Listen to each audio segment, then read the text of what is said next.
आशीर्वाद से, भगवत आशीर्वाद से, संतों के आशीर्वाद से एक ऐसी सरकार आई है जो देश का भौतिक विकास तो करेगी, परम वैभव के शिखर पर देश को ले जाएगी ही, मगर उसके साथ साथ भारत का आध्यात्मिक संदेश पूरे दुनिया में फैलाने का काम भी ये सरकार ही करेगी।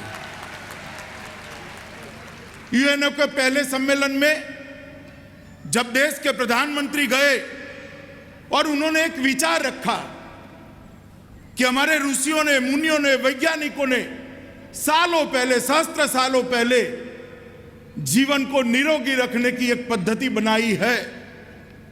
मन, शरीर, आत्मा तीनों को जोड़ने की पद्धति बनाई है, बुद्धि को उसके अनुरूप जोड़ने की एक पद्धति बनाई है। अगर दुनिया इसका स्वीकार करती है तो दवाई वगैरह का जीवन संभव है। और उन्होंने वहां दुनिया के सभी देशों को एक अपील की थी कि दुनिया के सभी देश योग दिन मनाने के लिए प्रस्ताव पारित किए। और मुझे कहते हुए आनंद है मित्रों, यूएनओ की स्थापना के बाद पहली बार सबसे कम दिन में देश के 170 देशों ने योग दिन मनाने का प्रस्ताव स्वीकार किया। और आज पूरी दुनिया हमारे ऋषि और मुनियों ने इजाद किए हुए विज्ञान के रास्ते पर आगे ले गई।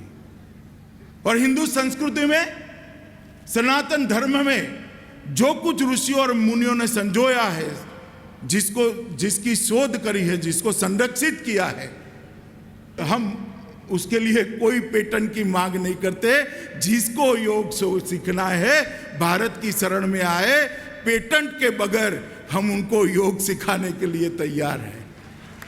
और आज दुनिया भर के अंदर योग के माध्यम से, आयुर्वेद के माध्यम से दुनिया निरोगी मानव कैसे हो उसकी दिशा में आगे बढ़ रही है। ये हम हर भारतीयों के लिए, सनातन धर्म पर आलंबन करने वाले लोगों के लिए एक गौरव का विषय है मित्रों। ये सरकार ने इस देश की संस्कृति, भारतीय संस्कृति, हिंदुस्तानी संस्कृति और सनातन धर्म के मूल चिन्हों को संभालने का भी एक बीड़ा उठाया है। पहली बार देश का कोई प्रधानमंत्री अविरल गंगा की बात करता है, निर्मल गंगा की बात करता है और मां गंगा को गंगोत्री से लेकर गंगा सागर तक शुद्ध कर देश भर की सभी नदियों को उस रास्ते पे आगे ले जाने की शुरुआत करता है। मित्रों, मैं मानता हूं कि सालों से हम देखते थे कि गलत मिथक के रास्ते पर चलकर देश की राजनीति ने धर्म से एक प्रकार का अंतर बना लिया था। मगर जब हम आज देखते हैं कि देश का प्रधानमंत्री पद पर पदनामित होने के बाद सबसे पहले काशी के घाट पर जाकर मां गंगा की आरती उतारता है, तब देश भर के करोड़ों लोगों के मन में एक श्रद्धा निर्मित होती है कि अब संस्कृति को बचाने का काम भी आगे बढ़ने वाला है। मित्रों, देश भर में कई जगह पर कई सारी ऐतिहासिक घटनाओं के साथ, कई सारी धार्मिक मान्यताओं के साथ और कई सारे ऐतिहासिक जीवनों के कारण एक श्रद्धा केंद्र बने हैं। उसमें से एक बहुत बड़ा श्रद्धा केंद्र वृंदावन भी है। वृंदावन आज देश के अंदर चेतना का केंद्र है। यहीं से एक ऐसा व्यक्ति जन्मा जिसने गीता को दुनिया को देने का काम किया। वही गीता के अंदर मानव जीवन के सारी समस्याओं का समाधान है। मित्रों, आज वृंदावन के अंदर देवकीनंदन ठाकुर जी ने एक युगल जोड़ी विग्रह का आज हम लोगों के लिए उसको प्राण प्रतिष्ठित कर हम लोगों के सामने रखा है। मैं मानता हूं कि करोड़ों करोड़ों सनातन धर्म के मानने वालों के लिए एक नया ऊर्जा केंद्र बनेगा और हमारी जो संस्कृति को आगे बढ़ाने की यात्रा है, सनातन धर्म को आगे बढ़ाने की यात्रा है, उसको एक नई ऊर्जा इस स्थान से मिलेगी। आज जिस प्रकार से रास्ते में आते वक्त मैं बांके बिहारी के दर्शन करके आता था और बीच में बांके बिहारी के भक्तों के भी दर्शन पूरे रास्ते पर होते गए। मैंने जो भीड़ देखी है आज आज मैंने जो भीड़ देखी है वो भीड़ ही बताती है कि श्री देवकीनंदन ठाकुर जी ने जो भगवत कथा करने की शुरुआत की है, प्रत्यक्ष रूप से और चैनलों पे परोक्ष रूप से एक भागवत के अमृत का पान कराने की एक परंपरा शुरू की है। उसने कितना बड़ा जन समूह को धर्म के रास्ते पर ले जाने का काम किया है, ये देखकर मेरे मन में सच अर्थ में बहुत शांति का अनुभव हुआ। और इस मंच पर से भारतीय जनता पार्टी की ओर से और पूरे देश भर के सनातन धर्म अवलंबियों की ओर से मैं श्री देवकीनंदन ठाकुर जी को साधुवाद देता हूं और ईश्वर को प्रार्थना करता हूं कि उनको बहुत बहुत शक्ति दे और सालों तक सनातन धर्म का और भागवत का प्रचार कर कर सारे लोगों को भक्ति के मार्ग पर प्रेरित करते रहे। यही शुभकामनाओं के साथ मैं मेरी बात को समाप्त करता हूं। सबको मेरा राधे राधे। माननीय हमारे अध्यक्ष महोदय श्री अमित शाह जी और मंचासीन समस्त का नाम लूँगा तो बहुत विलंब हो जाएगा। कुछ चिंताएं मेरे माथे पे हमेशा रहती हैं साहब, जिक्र मैं जरूर करूँगा क्योंकि आज अगर मैं अपनी बात आप तक पहुँचाने में समर्थ रहा तो मुझे लगेगा कि मैं वो पूरे विश्व को बता सकूँगा। मैं आप लोगों से भी चाहूंगा कि आप अगर मेरी बात से सहमत हों तो राधे राधे जरूर बोलेंगे। पहले सुन तो लो कि मैं कह क्या रहा हूं। मेरे मन में आ रही हूं, पहली वृंदावन में जमुना नहीं आई है। दूसरी, इस देश में गौ हत्या अभी तक बंद नहीं हुई। तीसरी, हमारे बच्चों की जिंदगी के साथ इंग्लिश मीडियम स्कूल खिलवाड़ कर रहे हैं। ये वो समस्याएं हैं जिनका जिक्र अगर आज नहीं हुआ तो 10 साल बाद किसी को करने का अधिकार नहीं होगा, किसी को भी अधिकार नहीं होगा कि वो ये जिक्र भी कर सके। इसलिए आज मैं अपनी बात, अपने दिल का दर्द आपको बताना चाहता हूं 2 मिनट में, सिर्फ 2 मिनट में। हम लोग मॉडर्न विलेजेस बनाने जा रहे हैं, हमारी सरकार का ऐसा एक नियम है। तो उसमें गौओं का संरक्षण हो सकता है कि प्रत्येक मॉडर्न विलेज में, गांव में, उसमें गौशाला होना अनिवार्य हो और दूध दही उसी गौ का उस गांव को दिया जाए, तभी गांव मॉडर्न हो पाएंगे। दूसरा, एक बहुत बड़ी समस्या है, वो है इंग्लिश मीडियम स्कूल। यहां पर कितने ऐसे बच्चे बैठे हैं जिनको हम कहते हैं कि माथे पे तिलक लगा के जाया करो, वो लोग कह देते हैं कि अगर इस स्कूल में पढ़ना है तो आप तिलक लगा के नहीं आ सकते। हमारे देश का संविधान हमें कहता है कि आप अपने धर्म का पालन करें। तो मैं ये जानना चाहता हूं मॉडर्न स्कूलों से कि उन्होंने कौन सा संविधान भारत के संविधान से अलग तय कर दिया है, जिन्होंने हमारे बच्चों को तिलक, कंठी और इवन राधे राधे वो स्कूल में नहीं बोल सकते। ऐसा करने पर वो मना कर देते हैं। अध्यक्ष महोदय, अगर मैं आज नहीं कह पाया तो 10 साल बाद कोई और नहीं कह पाएगा, ये बात की भी मैं गारंटी लेता हूं। जो कोई कहेगा उसे निश्चित तौर पर जेल भेज दिया जाएगा, ऐसा मेरा मानना है। इसलिए आज समय भी है, क्या बोलते हैं, मौका भी है और दस्तूर भी है, क्योंकि हमें इसके बाद पता नहीं कब ऐसी सरकार मिलेगी जिसके सामने हम खुलकर ये बात कह सके कि गौ हत्या बंद होनी चाहिए, जमुना ब्रज में आनी चाहिए और बच्चों के संस्कार को कोई भी स्कूल रोक न सके। ऐसा कानून उनको जरूर समझा देना चाहिए। कौन कौन मेरी बात से सहमत हैं? और मंच पर जितने लोग बैठे हुए हैं वो कौन कौन मेरी बात से सहमत हैं? और आप सबके हृदय की बात, सभी संत महात्माओं के हृदय की बात, और इवन में जितने भी यहाँ लोग बैठे हैं सबके मन में मुस्कुरा रहे हैं, सब मुस्कुरा रहे हैं। इसकी एक ही वजह है कि दिल से हम सब चाहते हैं कि गौ हत्या बंद होनी चाहिए, जमुना ब्रज में आनी चाहिए, क्योंकि जमुना के बिना बांके बिहारी जो आज स्नान कर रहे हैं वो गंदे नाले में स्नान कर रहे हैं। जो गंदा नाला दिल्ली से बहकर आता है वो जमुना नहीं है।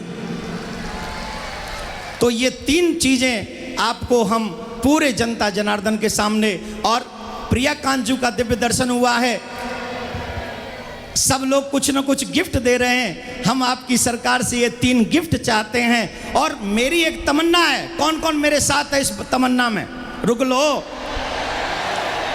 लो, मैं ये चाहता हूं कि इस वृंदावन में ही एक ऐसा कॉलेज बनाया जाए जिस कॉलेज में हमारी संस्कृति का पूरा पाठ पढ़ाया जाए, जिस कॉलेज में हमारी मॉडर्न एजुकेशन हो, और जिस कॉलेज में उन बच्चों को बताया जाए कि how to respect your country, how to respect your society, how to respect your parents. कौन कौन सहमत है? तो जोर से बोलना पड़ेगा। अध्यक्ष महोदय, आप हमने हमें इतना समय दिया, कीमती समय दिया और बहुत समय दिया, उसके लिए मैं आभार व्यक्त करता हूं। लेकिन मैं चाहूँगा कि एक शब्द इस पर भी हमें देकर हमें प्रसन्न करके जाएं, जिससे हम अपनी जनता को और आपको भी आभार व्यक्त करें।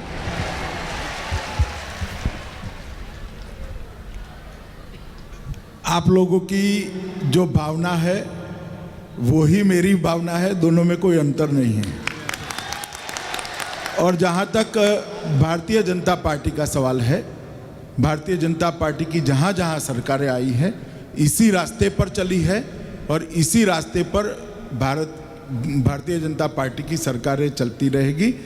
और जनता का जितना आशीर्वाद ज़्यादा भारतीय जनता पार्टी के साथ होगा, इतनी गति तेज हो जाएगी। धन्यवाद। श्रीमती मीनाक्षी लेखी, जो नई दिल्ली की सांसद महोदया हैं, मैं उन्हें आमंत्रित करता हूं, वे भी यहां पर पधार कर अपनी भावना से हमें परिचित कराएं। श्रीमती मीनाक्षी लेखी। आदरणीय ठाकुर जी महाराज, लोकेश जी, इंद्रेश जी और आपकी प्रिय सांसद, लोकप्रिय सांसद हेमा मालिनी जी और मंचासीन मुकेश जी, मंचासीन सभी भाइयों बहनों को और जो भक्तगण हैं, सबसे पहले मैं सबको प्रणाम करती हूँ। सरकारें अपना काम ठीक से करें, ऐसी जनता मांग करती है और भारतीय जनता पार्टी को आप सबने जिताया, केंद्र में लाए, लेकिन बहुत सारे राज्यों में अभी भारतीय जनता पार्टी की सरकार नहीं है। और जितनी 3 बातें माननीय देवकीनंदन ठाकुर जी ने कही, जो हम सबके मन में भी वही बातें हैं, लेकिन उनको जो लागू कर सकता है भारत के संविधान के अनुसार, वो राज्य सरकारों का कार्यक्षेत्र है। तो आप सबसे आग्रह है कि आप जिस विश्व शांति की कामना से यहाँ उपस्थित हुए हैं और विश्व शांति ट्रस्ट से जुड़े हुए हैं, आज जब स्थापना भी हुई, प्राण प्रतिष्ठा भी हुई, ईश्वर का आशीर्वाद भी मिलेगा, तो उस ईश्वर के आशीर्वाद में हम यही कामना करें कि अधिक से अधिक धर्म को मानने वाले लोग अपना अपना स्थान प्राप्त कर सकें। क्योंकि जब धर्म को मानने वाले लोग अपने सही स्थान पर होंगे तो तभी सभी निर्णय सही भी होंगे। अभी आप देख रहे हैं आसपास कि किस तरीके से हम लोग लगातार अपने कार्यक्षेत्र के द्वारा जो भी भारतीय संस्कृति के लिए काम हो सकता है, हम उसके प्रति कर्तव्यनिष्ठ हैं और करबद्ध प्रार्थना से आपकी हर बात मानने के लिए बैठे हुए हैं। लेकिन उसी की जो दिक्कतें हैं वो भी बताना मुझे लगा कि आपके लिए ज़रूरी होगा। और बेटी बचाओ बेटी पढ़ाओ जैसा अभियान जो सरकार का है, उसके अनुसार मुझे आज खुशी हुई पढ़कर अखबार में भी और बाकी सब आंकड़ों को देखकर भी कि ये ब्रिज भूमि जो लोग कृष्ण भूमि से जोड़ते हैं, मैं इसे राधा की भूमि मानती हूँ। और राधा की भूमि होने के नाते बेटियों के प्रति हमारा व्यवहार कैसा हो, मेरा ख्याल इसकी शुरुआत ब्रिजभूमि ही सही स्थान है करने के लिए।